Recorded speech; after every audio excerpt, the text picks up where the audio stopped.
Bothers you when people talk about him as being the greatest player of all time? Well, it bothers me because we all have our opinions, and I don't think that, commensurate with what he's doing, what he's done, and how the game is going today, that he's better than a number of people. I contend Michael Jordan is the greatest basketball player who ever lived. I would put you number 2, only because you only won 2 championships.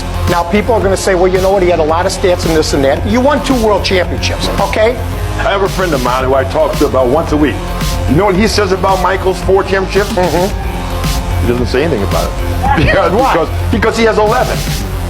No, Russell. I don't think, you can predicate how great a guy really is or because he has championships. There's a lot of guys on those championship teams who've done nothing. The greatest scorer of all time? Not even. Would you even give him that? Well, you see, what people don't remember was that my first 7 years, I scored a lot of points. Then I stopped scoring on my own volition. I tried to do other things. I was asked to do other things, and that's what I did. So if I had continued to score, I would probably be averaging 40 points for my whole lifetime. Does that make me the best scorer? I really don't know. But one thing I do know, that all the years while I was usually scoring all those points, I was leading the league in percentile shooting. And that's also important because if you take all the shots, then you should be making the highest percentage.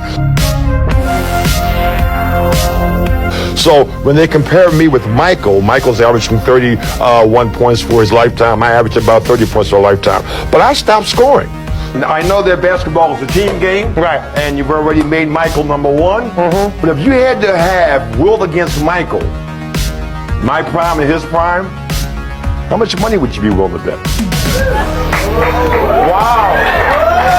He's 6'7" and he's like 197 pounds. Coming into what we call our domain, the pivot for us big guys, would not have been very wise of Michael, if he was playing during our time. So we would say, Michael, as long as you do all those fancy things outside of where we are, that's fine. You think you could have beaten Michael in your prime?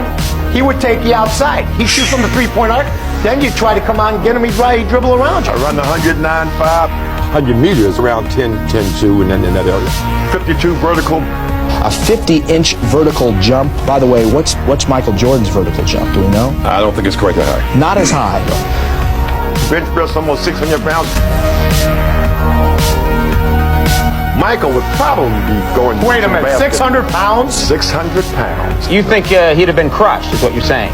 I don't think. I know you've been crushed. Right, yeah. So it wouldn't have been good for Michael. I came into the NBA and destroyed it. My tools were so dominant that they frightened